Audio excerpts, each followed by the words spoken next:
Hello girls, gays, and non-binary babes. Welcome back to my channel.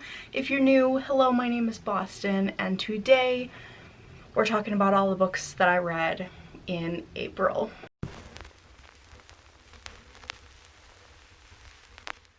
So I only read 13 books in April, which is pretty low for me, but I'm very excited to talk about all of them. We've got a couple new favorites and a new least favorite. So yeah, without any further ado, let's just jump right on into it. The first book that I read in April was A Curse of Roses by Diana Pinguisha.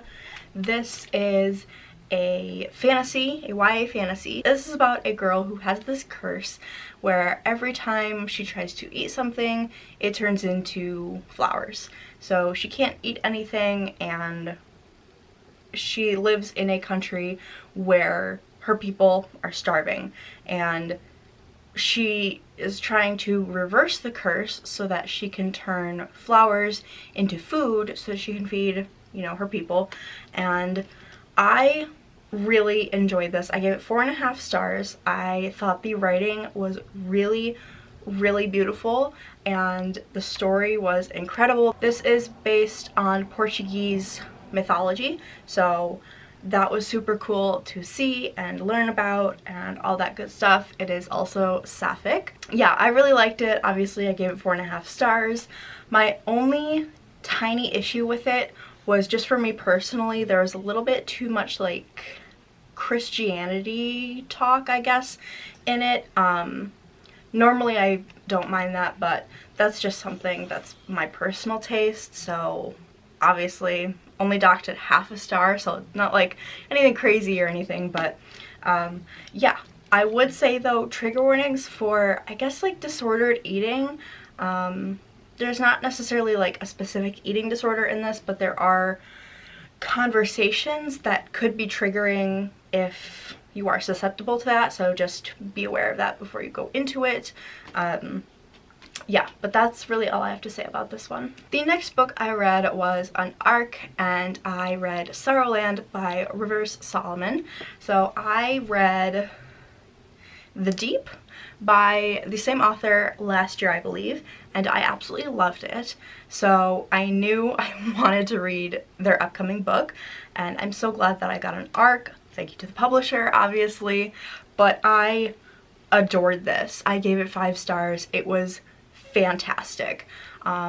It's about a young girl who escapes a cult, and she gives birth in the woods to twins, and she raises them in the woods on her own, and she eventually realizes that she might have these abilities that aren't necessarily normal, and there are some people after her, and it's such a fascinating, enthralling story. I just could not put it down.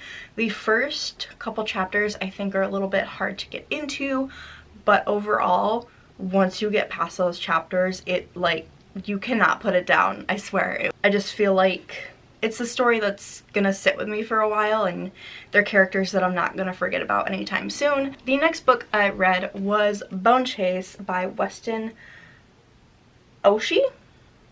I forgot how to pronounce that. I forgot to look up how to pronounce that before I started filming. Oopsie. But this is, bookmarking it. Don't want to give that to the library. This is a thriller that is about giants and the conspiracy around giants. It is fiction, but it was a lot of fun, and it kind of does revolve around some nonfiction conspiracies. And the author kind of had, there was like an author's note that said that he really got into the whole giant conspiracy, and that's what started this idea for a book. I really liked this one. I gave it 4 stars. It was good. I liked the conspiracy. I was all for it. You guys know I love a good conspiracy book. However, my only problems were the romance was a little unnecessary. Like, it could have just completely been taken out, and I would have enjoyed the book more, actually, had it not been there. And the main character was just kind of boring. Like, I didn't care about him. He wasn't intriguing or anything. He was just some dude. And, you know, as much as it is fun to sometimes read about, like, just a normal person getting caught up in this thing, he was just too boring for me, and I didn't like him. So had there been a different main character and no romance, 5-star book. But yeah, overall really liked it. And if you're interested in like giants and like that whole conspiracy thing, then I'd recommend it. The next book I read was The Haunting of Ashburn House by Darcy Coates. This is my first kind of Darcy Coates book that isn't from a series. So I've read most of her Black Winter books, and I wanted to get into her kind of, I don't want to say like it's a series, but she has a bunch of like these kind of books, like The Haunting of whatever, and it's got like similar style cover, and I wanted to at least read one to kind of see if I might like them. And I've discovered that I enjoyed it, but it just wasn't everything I really wanted, I guess. So I think these kinds of horror books are going to be like how most of BookTube is with romance. That's gonna be me with these kinds of books, because like they're fun and really enjoyable to read, but overall, at least this one in particular, I think it lacked a little depth, and I would have liked more backstory and, like I said, a little bit more depth from the book. That's not to say that romance doesn't have any depth, but it's just kind of like in the same way that it's kind of like candy. Like romance for people is mostly like candy, like a just fun read. And that was this for me. It was definitely fun, and I liked the story, but overall needed some more depth. This is about a haunted house. This girl inherits this house, and she's never heard of the woman who left it to her, and she goes to stay there, and it's haunted. I mean, what more do you need to know? Overall, 3 stars. I am going to check out Darcy Coates' most recent book like this, so I can see. I think this was her first one, or one of the first, maybe. So I'm going to try her most recent to see if maybe her writing has come a little ways. So won't be hearing, this won't be the last time you're hearing of Darcy Coates from me. The next book was another ARC and another favorite. I freaking loved this one. It was The Last House on Needless Street, and this is by Catriona Ward. Obviously, I gave this one 5 stars. I freaking loved it. This was so incredible, and I don't want to tell you like anything about it because it's really best to go into it almost completely blind. So what you need to know is there's a kidnapping, and there is this house that this man lives in, the last house on Needless Street, and that is really all you need to know. Go into it completely blind, but oh my gosh, I promise you, you will not be forgetting this book anytime soon. Even now, I read this in the very beginning of the month, and I still think about it like every single day. It was so good. The ending was so good. Literally could not put it down. I could not put it down. I think it's already out, but the publisher's like releasing a new edition of it, so that's how I got the ARC, and the new edition won't be out until like October, that kind of time. So yeah, I do believe it's already out though, so you can probably go check it out. So yeah, please do so. It's very good. I loved it. Next up, we have Malice by Heather Walter. This is an adult fantasy. It does, I will say, it does kind of almost read like a YA, except the characters are older. I don't know if it's necessarily written like YA or if it's just not super high fantasy, whatever. But anyway, this is a Maleficent retelling, kind of. So eventually this duology, which it is a duology, will be a duology. This duology will be the kind of origin story for Maleficent. It is sapphic. But this one is just kind of setting the stage, and it was really good. I will be reading the sequel. I can't wait, especially with how it ended, like, incredible. So like I said, Maleficent retelling, and it's sapphic. What more do you need to know? Like I said, the ending was like the best part. However, I would have liked a darker story, especially because it is adult and, you know, it can be darker. So I would have liked something a little bit darker. It was quite dark, but I like my dark fantasy dark. But I think the next book will really get dark, so I'm excited for that one. But yeah, overall I gave this 4 stars and I really liked it. Can't wait for the sequel, which probably won't be out for another year, so I've got a lot of waiting to do. The next book is a bit of an oddity, and I'll explain why in a minute. So that is A History of What Comes Next by Sylvain Neuvel. This is the first book I learned. Sylvain Neuvel is a man.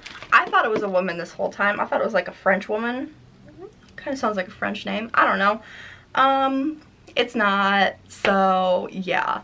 Anyway, this is a bit of an oddity because I was simultaneously expecting to really love this book, but also I was expecting to not like it.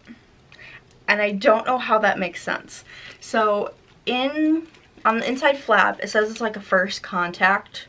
No, come on. I swear, somewhere it said that this was a first contact book. Like, it said something about first contact. Maybe I just made that up in my head. But anyway, I was like, first contact, aliens, hell yeah, I'm down. I thought, you know, I was like, aliens gonna love it. But then at the same time, I was like, but I don't know how I'll like it. And overall, I gave this 4 stars. I really liked it. I really liked it. It's also sapphic, which surprised me. I was not expecting that. It's not like overly like it's not like the main idea. It's like kind of like an underlying thing. But anyway, really loved it. I think there was just a bit too much science in it for me personally.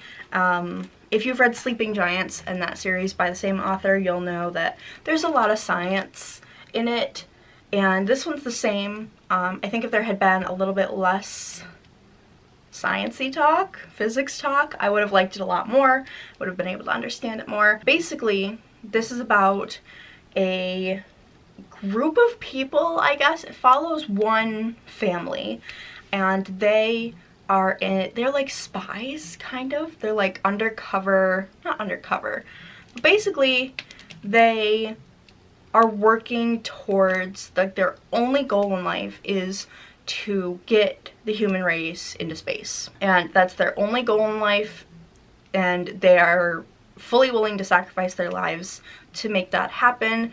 And it is a thing that is passed down through families. And it was really, really cool, and I liked it, and I liked the kind of secret society. That's what I was going for, secret society aspect of it, and it was just a lot of fun. So if you like sci-fi and secret societies and all that good stuff, then you'll probably like this one, so I'd say check it out. But yeah, like I said, 4 stars. The next book I read was The Children of Red Peak by Craig DeLuey.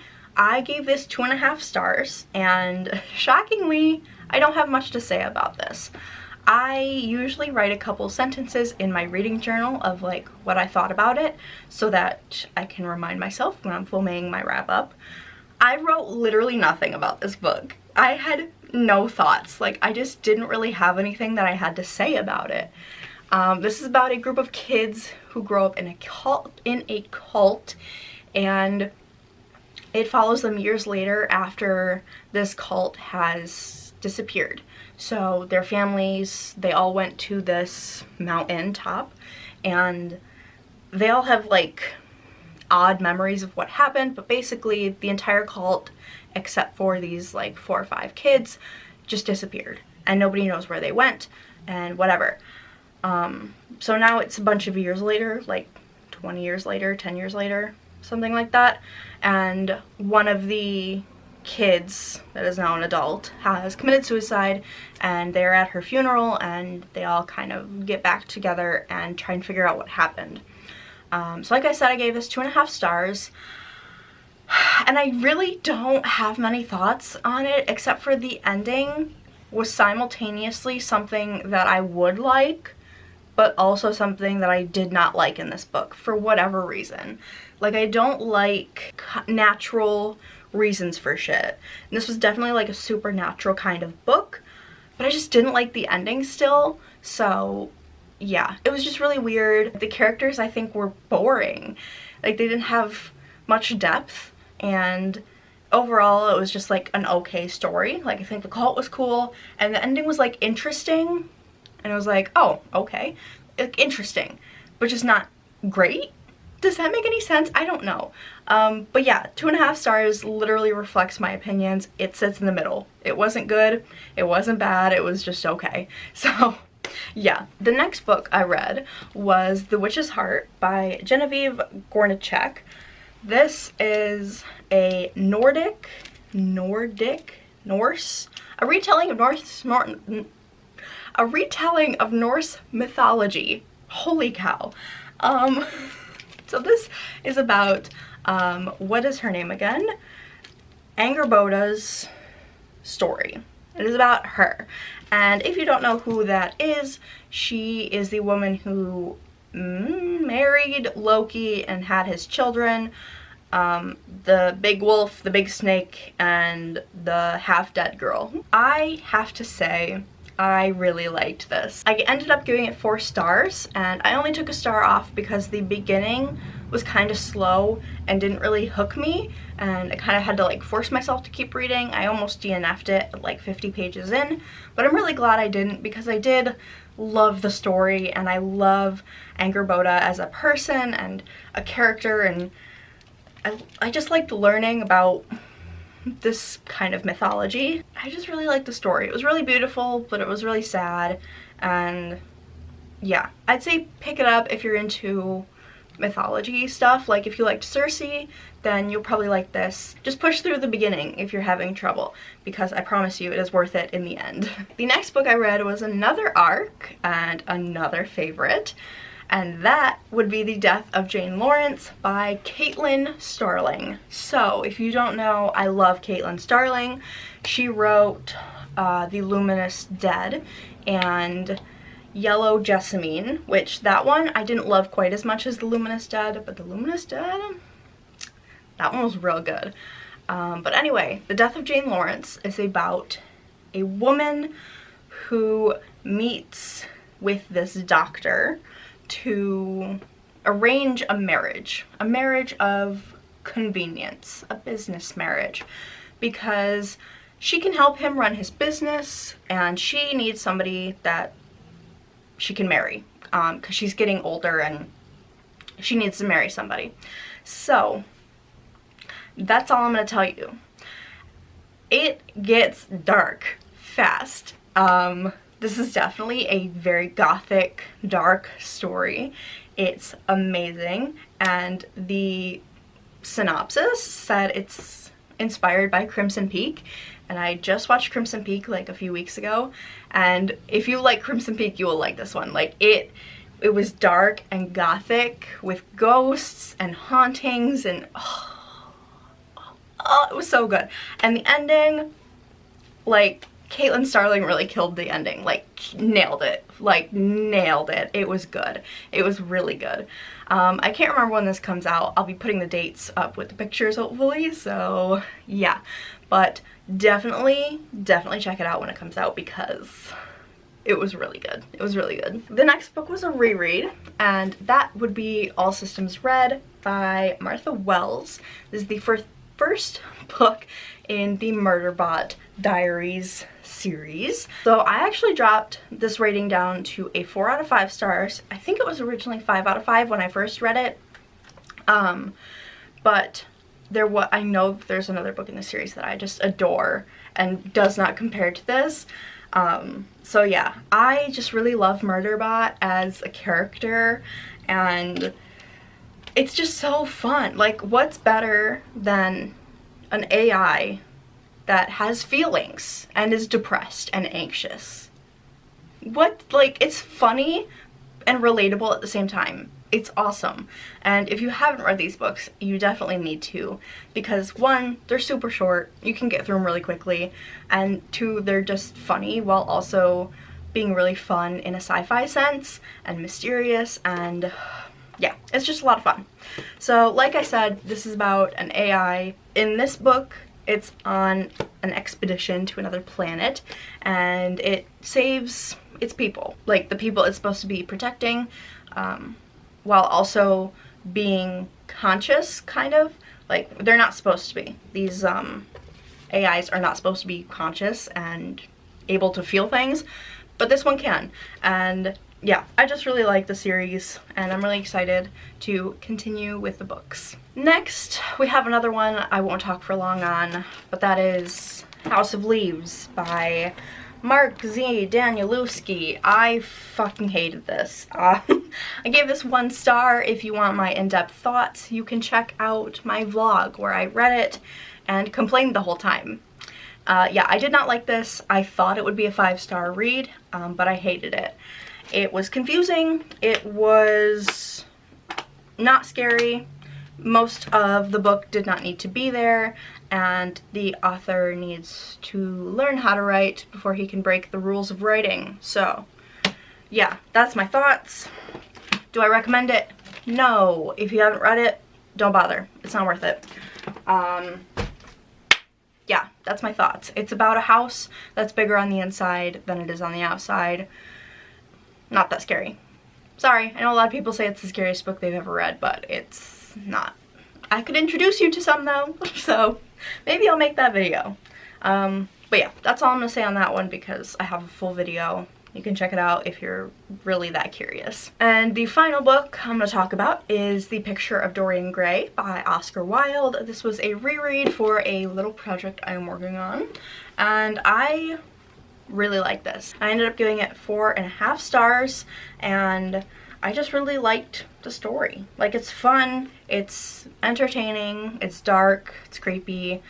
If you didn't know, this is about a man who gets his picture painted, and his picture ages and changes with his sins, but he doesn't. And it talks about morals and shit like that, and it's a lot of fun and kind of homoerotic. So yeah, I feel like most people know what The Picture of Dorian Gray is about though, so I won't linger too long on this one either. And that is going to do it for my wrap up. I hope you guys enjoyed. Let me know if you've read any of the same books and your thoughts, or whatever you feel like saying down below. Say hi if you want to.